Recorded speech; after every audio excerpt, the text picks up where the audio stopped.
Shalom, shalom, queridos. Seja bem-vindo ao ITEA, Instituto Teológico de Ensino e Adonai. Eu sou o pastor Flávio Lima e venho trazer para você mais um resumo de aula, tá? Dessa vez nós vamos fazer o resumo da aula de número 4, né, do livro da matéria de Cristologia. Então nós vamos trazer para você um resumo de aula, né? Pega aí o seu papel, sua caneta para você anotar, tá, os diferenciais da aula. É lógico que isso é um resumo, tá? Se você quiser aprender a aula completa e também ter a sua nota no seu histórico, entre em contato com o ITEA, né? Faça a sua matrícula e venha estudar. Nós temos dois modelos. Nós temos o modelo em EAD e o modelo presencial. Presencial você precisa estar próximo aqui, né, à cidade de Caraguatatuba para estar fazendo presencialmente aqui na sala de aula, porque o Instituto é em Caraguatatuba, litoral norte de São Paulo. Mas se você não estiver próximo, você pode fazer em EAD, né, que é o ensino à distância. Nós atendemos você em todo o Brasil e também fora do Brasil, ok? Entre em contato para ver condições e como nós vamos fazer para enviar para você os livros, né, os módulos, para que você possa estar entrando conosco. No final desse vídeo você vai ver aí a grade, tá, dos 40 livros para se formar aqui no Bacharel Livre, tá, no Bacharel em Teologia. O ITEA Teologia trabalha com o sistema de Bacharel Livre. Então você vai passar pelo nível básico, depois pelo nível médio, chegando ao nível Bacharel. Logicamente que não trabalhamos com teologia sistemática, tá? O intuito aqui não é trazer para você o resumo do resumo, é trazer para você o módulo completo, tá? Então você vai aprender teologia de verdade, tá, ok? Aqui no ITEA, Instituto Teológico de Ensino e Adonai. Então, sem mais enrolação, né, vamos já direto para a aula 4 de Cristologia.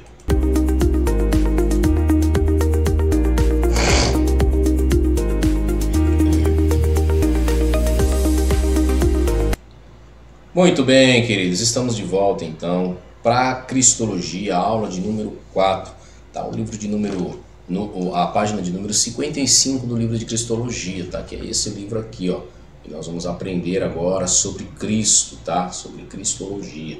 E eu vou abordar com você os temas sugeridos, tá, nessa lição, juntamente com você. Então, o primeiro tema que nós vamos abordar aqui é a respeito, na aula 4, é Jesus no Getsemane, tá? Jesus, antes de ser crucificado, ele passou um tempo ali, né, no Getsemane, né? E Getsemane, no vocábulo proveniente do aramaico, Gat Shemen, e significa um lugar de azeite, né? Era um jardim, né, Keps em grego, a leste de Jerusalém, além do vale do ribeiro de Cedron, próximo do Monte das Oliveiras. Está lá em Mateus 26:30, a referência disso para você, tá ok? Contrata-se com o Éden, local onde o primeiro Adão foi vencido pela tentação.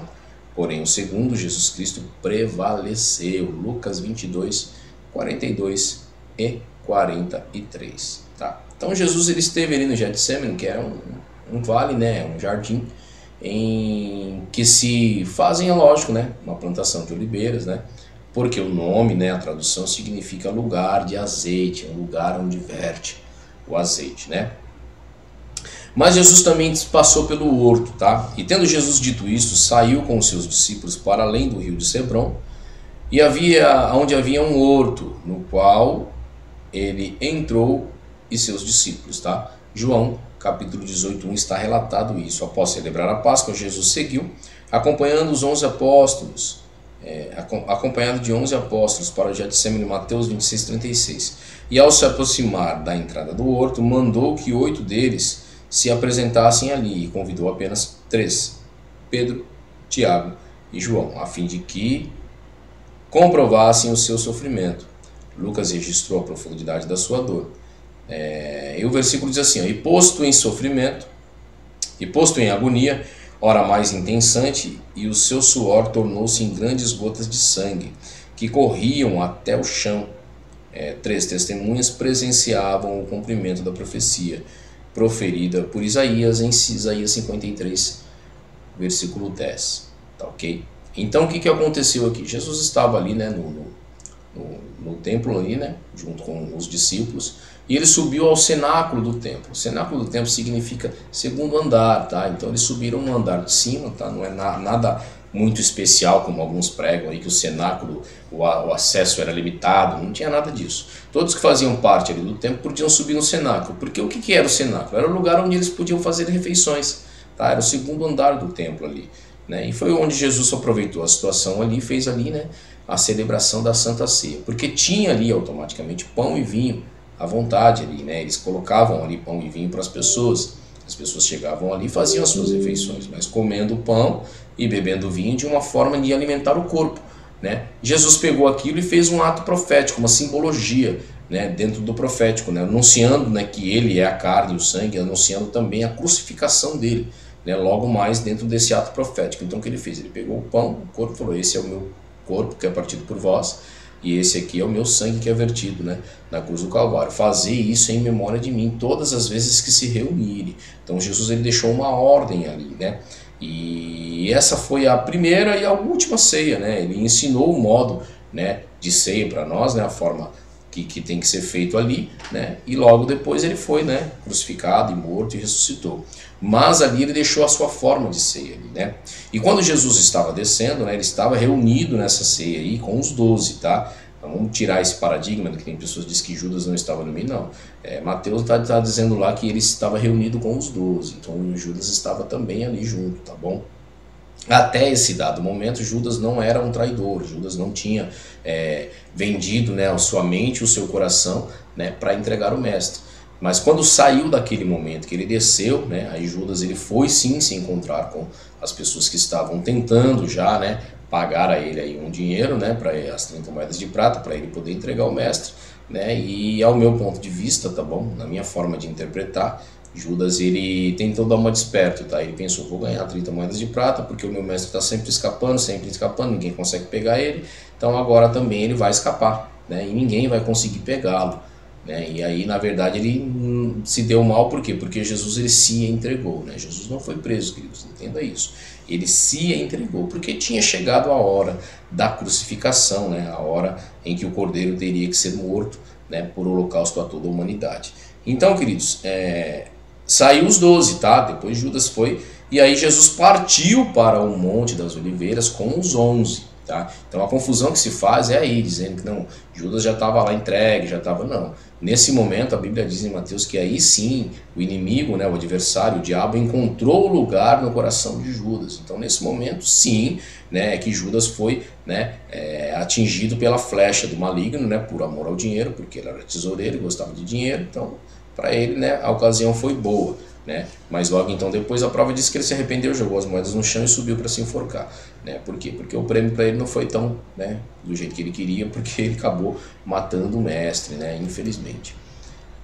Então quando chegou aí nesse momento, Jesus foi para o Monte das Oliveiras. Dali, né, ele se reservou e chamou só Pedro, Tiago e João, e mandou os outros terem outros afazeres, e chamou Pedro, Tiago e João para estar com ele lá. E aí ali, né, ele quis orar com eles, chamou eles para orar com eles, e foi orar em separado, né, diante de uma rocha, uma pedra, e ali ele teve um fenômeno, né, que, se não me falha a memória, chama-se hermatidrose, que é um suor com sangue, né, com gotas de sangue, pelo couro cabeludo, tá? Então não foi até o rosto dele que saiu sangue, tá? Entenda bem.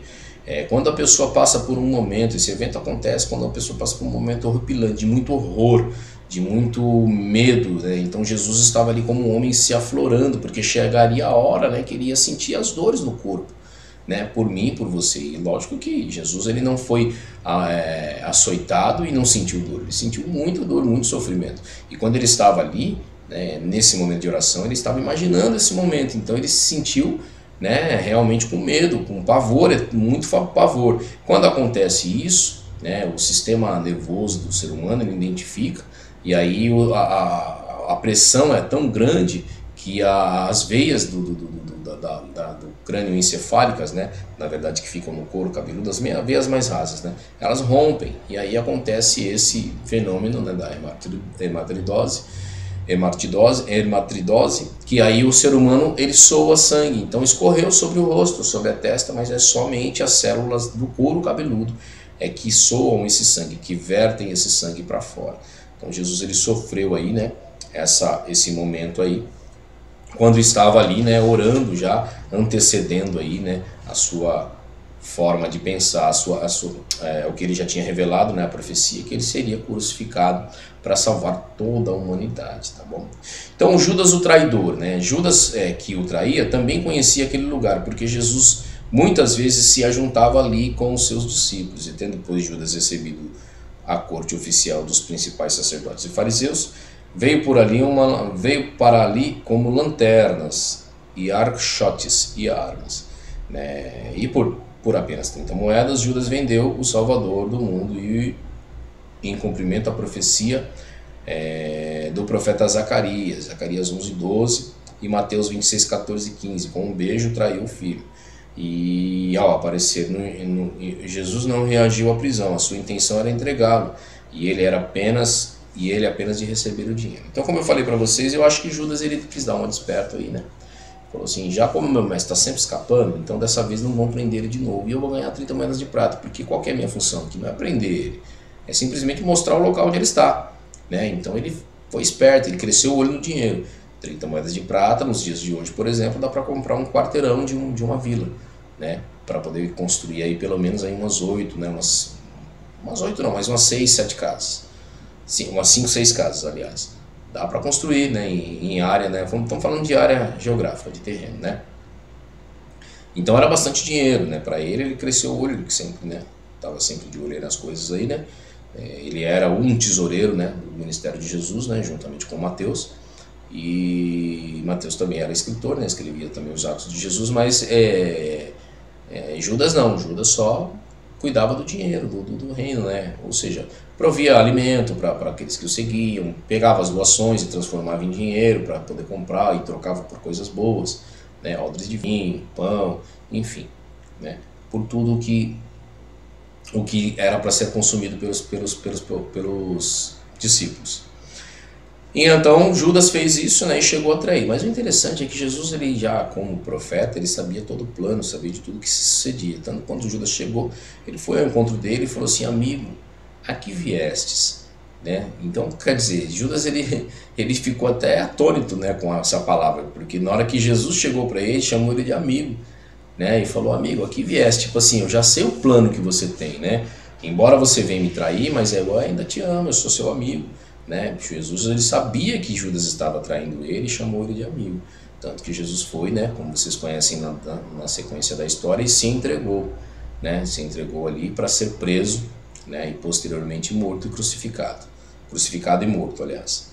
Né? Então Jesus ele fez essa, né, porque tinha chegado a hora, ele falou, é chegada a minha hora. Então ele acabou indo ali para o Getsemane, tá bom? Aí o segundo ponto aqui é a crucificação de Cristo, né? Dizendo convém que o Filho do Homem seja entregue nas mãos dos homens pecadores e seja crucificado e ao terceiro dia ressuscite. Jesus prediz a sua morte aonde? Mateus 16:21, ele diz assim, ó, desde então começou Jesus a mostrar ser morto e ressuscitado ao terceiro dia. Amém? Então assim, Cristo ele foi para a crucificação, né? Depois de ser entregue por Judas, ele seguiu ali, né, para ser crucificado e morto, foi julgado primeiro, óbvio, né, passa por todas as fases ali, né, para ser morto, né? A cruz revela 3 coisas. Primeiro, a obediência de Jesus ao Pai, Filipenses 2:8. A inocência de Jesus, está em Isaías 53:7, e a vitória de Jesus em Apocalipse 1:18, né, na sequência, né, do tempo, né, onde foi colocada a profecia, o cumprimento, a fase de aparição dela e o cumprimento dela lá no final em Apocalipse, tá? A importância da morte de Cristo, né? Isso tem uma importância muito relevante para a nossa vida, né? O evento mais importante da doutrina central do Novo Testamento reúne-se nas seguintes palavras: Cristo morreu, o evento, por nossos pecados, a doutrina. 1 Coríntios 15:3, a morte expiatória de Cristo é o fato que caracteriza a religião cristã. Martinho Lutero declarou que a doutrina cristã distingue-se de qualquer outra e muito especialmente daquela que apenas parece ser cristã, pelo fato de ser ela a doutrina da cruz. Todas as batalhas de forma trataram-se em torno da correta interpretação da cruz. O ensino dos reformadores era este: quem compreende perfeitamente a cruz, compreende a Cristo e a Bíblia. Então aqui está dando aqui, né? Martinho Lutero está dando aqui uma dica para nós, né? Compreenda a cruz, porque aí você vai compreender também Jesus e o seu ministério, né? Quando você compreender a cruz de Cristo, né? Então vamos lá. Dentro disso aí houve manifestações, né? Manifestações do Espírito Santo na vida de Cristo, né? E aí tem 7 palavras de Jesus na cruz, né? Quando Jesus estava ali sendo crucificado, ele disse 7 palavras. Dizia: Pai, perdoa-lhes, porque não sabem o que fazem. Está lá em Lucas 23:34. Ou seja, essa palavra é a representativa do objetivo do Filho de Deus, que veio ao mundo para perdoar pecados. Marcos 2:5 tem uma referência para você lá. Tá, ok? Então ele disse: Seu Pai, perdoa-lhes, porque não sabe o que fazem. Eles estavam blasfemando de Jesus, eles estavam ali zombando. Desce da cruz, você consegue se livrar, se libertar, então desce aí, né, já que você é tão bom. Então assim começaram a zombar. E ele disse: Pai, perdoa-lhes, porque não sabem o que faz. A segunda palavra que Jesus disse, ele disse: Em verdade te digo que hoje, em verdade te digo hoje, que estarás comigo no paraíso. Lucas 23:43. Essa palavra é representativa ao real poder do Salvador.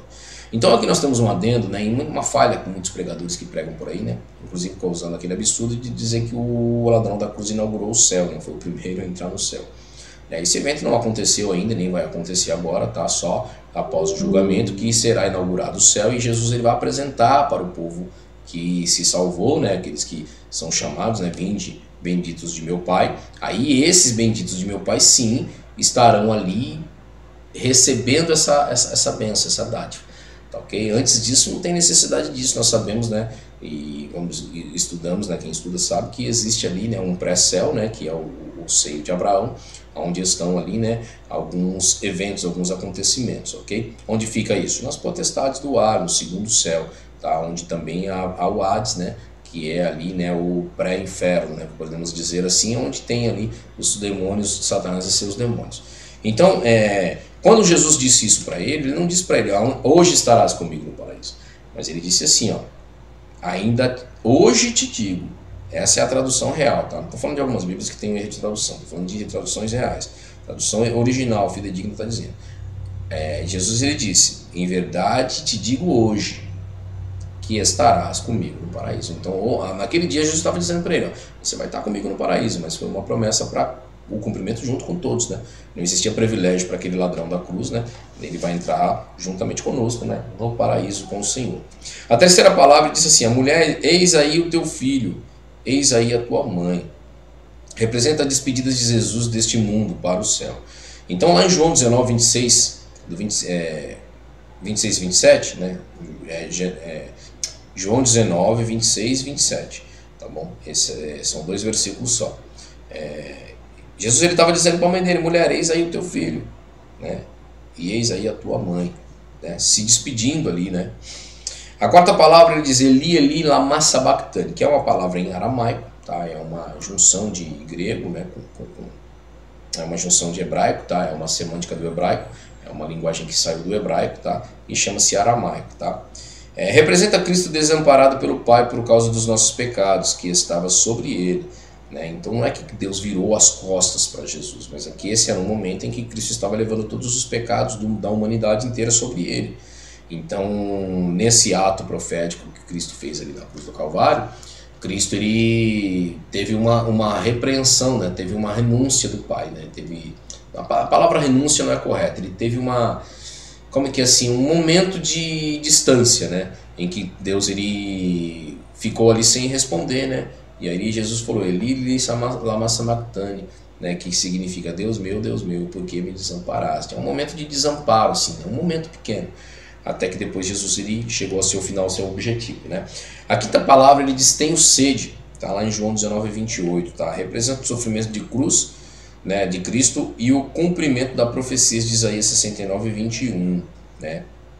Que ele teria sede e eles dariam vinagre para ele beber, tá? Existe algo especial nesse evento, né? Quando se dava vinagre era para coagular o sangue, né? E a pessoa ter uma morte mais rápida, né? E ele fez o que? Ele recusou, né? Ele não bebeu. A sexta palavra diz está consumado, João 19:30, representa a consumação da lei e o ministério aqui na terra. Então assim, ele disse, olha, acabou o meu ministério e a partir de agora, né, vocês vão ficar com o Espírito Santo e todos têm acesso direto ao Pai através de mim para ser salvo, né? Então ele jogou a salvação a toda a humanidade. O mais vil pecador tem salvação por esse ato de Cristo na cruz do Calvário. Quando ele diz está consumado, ou seja, cumpri minha tarefa, cheguei ao final, está tudo feito, está tudo pago, está tudo... tem até alguns pregadores que usam esse efeito, né? Que a palavra está consumado significa está feito, está pago, está comprado, está sancionado, está cumprido, enfim, tem vários sentidos aí, né?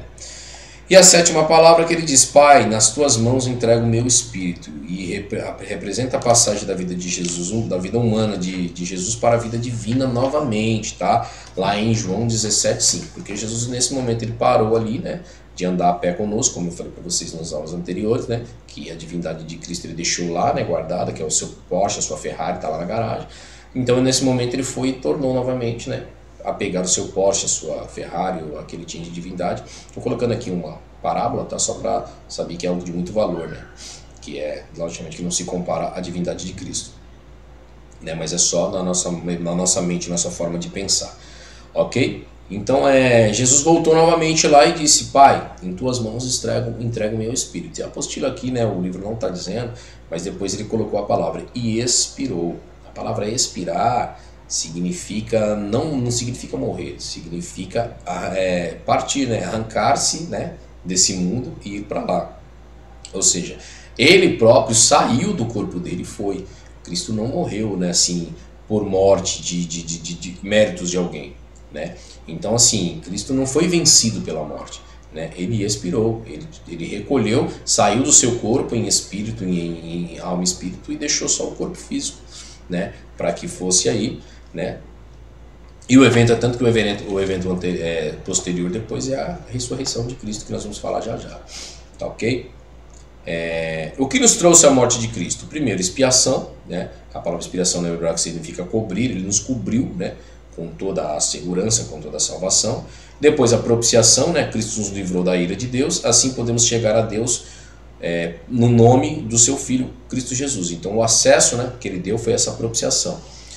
Nos trouxe substituição, essa palavra significa morrer em lugar de alguém, tá? Como um cordeiro pascual, né? O cordeiro da Páscoa. Então ele morreu em nosso lugar, ele fez uma substituição em vez de nós, foi ele. Redenção, né? Ele redimiu, redimir quer dizer comprar de novo, livrar do cativeiro, o cordeiro pascual. Então Jesus foi lá e nos redimiu. O que ele fez? Ele nos comprou de novo.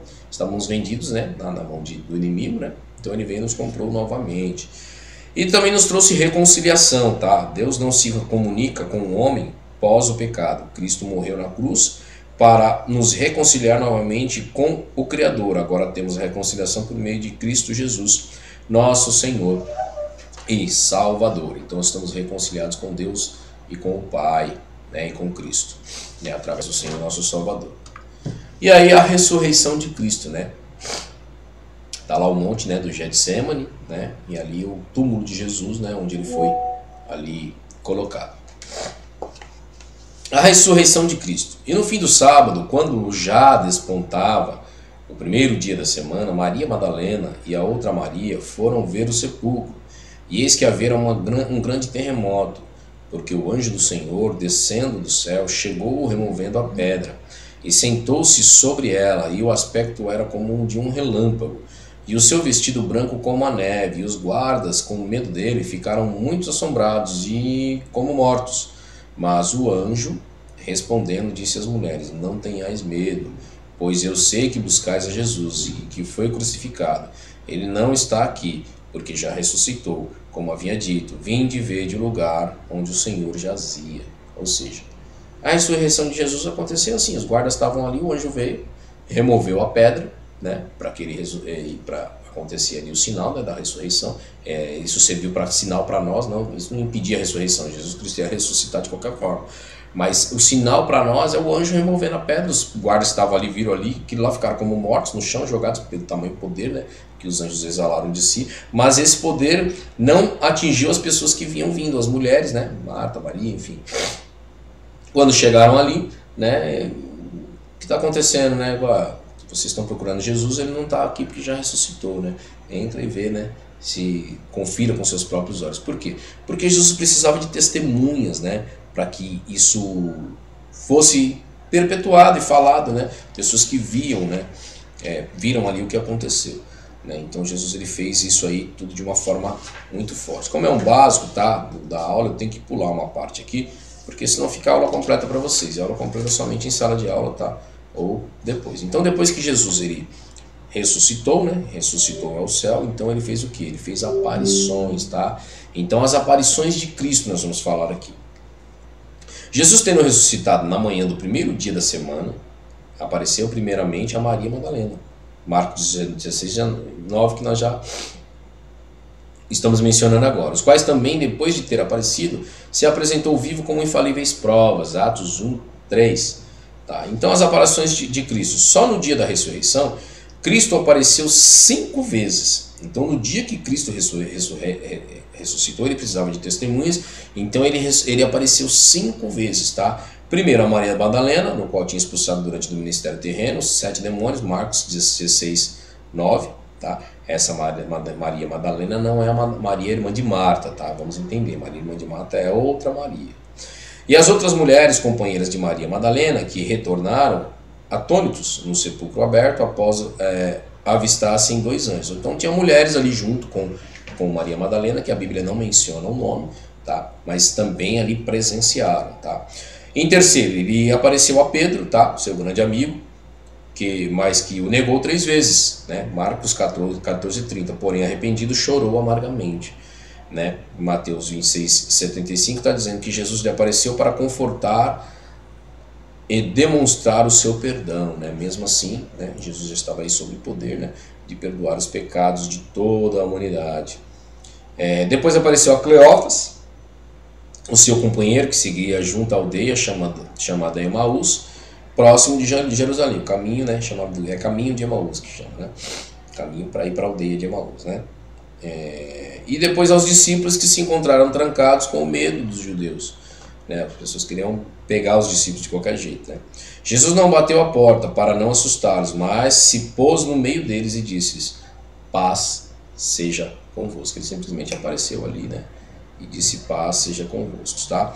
Provas infalíveis. Depois de ter visto uma vez por mais de 500 irmãos, dos quais vive ainda a maior parte, mas alguns já dormem também.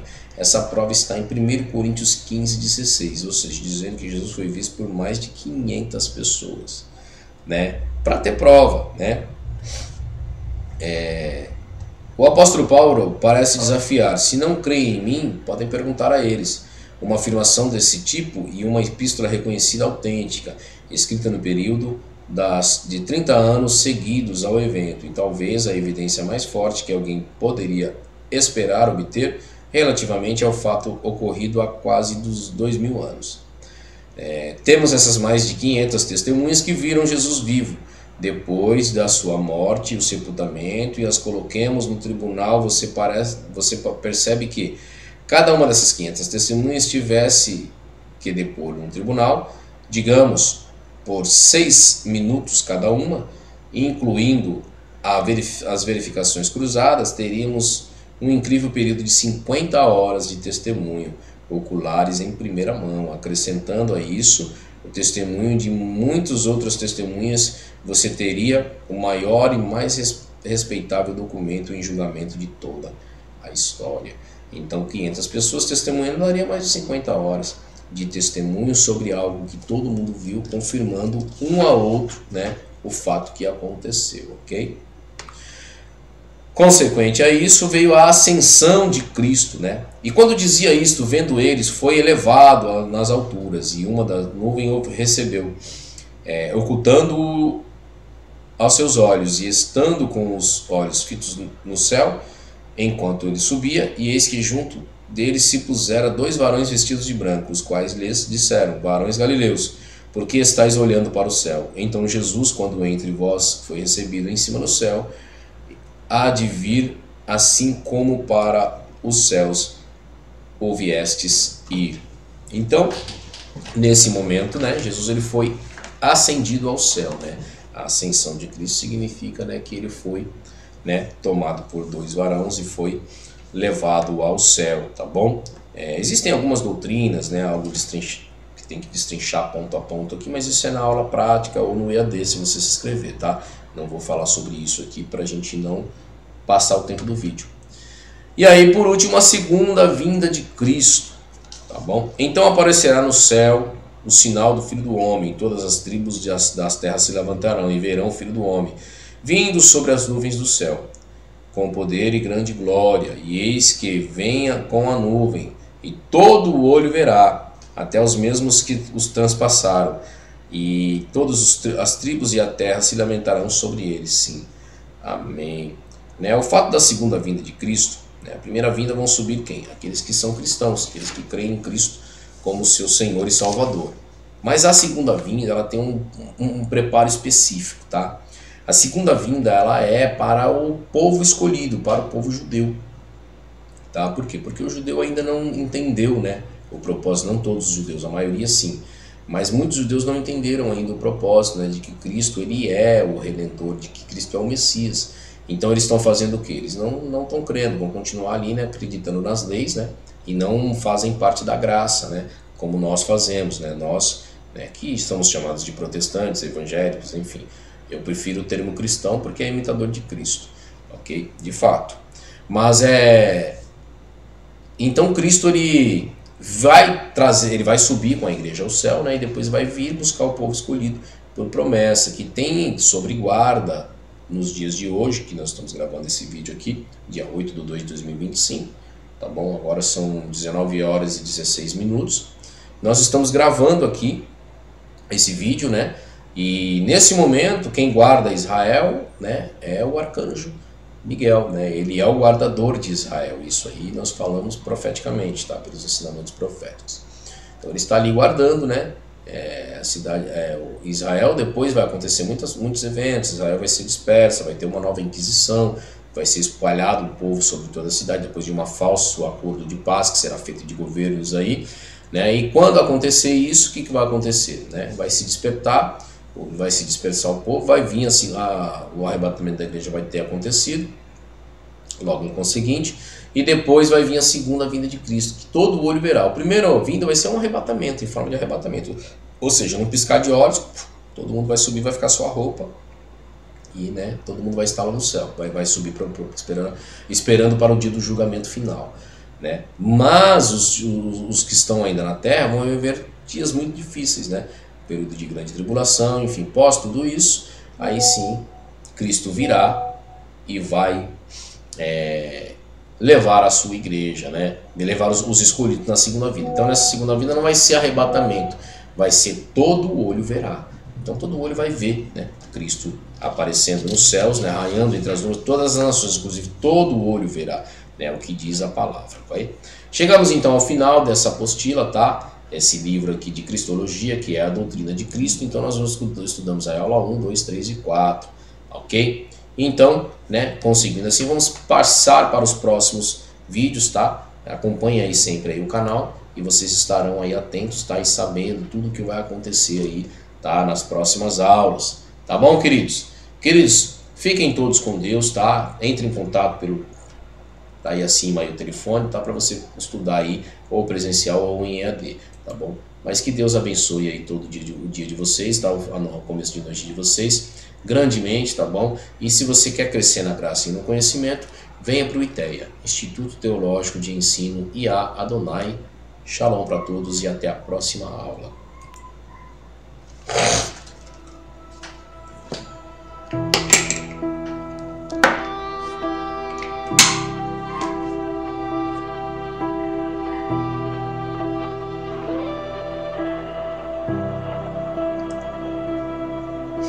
Deus de Jacó, o grande eu sou, Rei dos anjos, Filho de Deus, voz de muitas águas, no céu é o louvor, mais forte que o trovão, o quanto a glória vem, Senhor.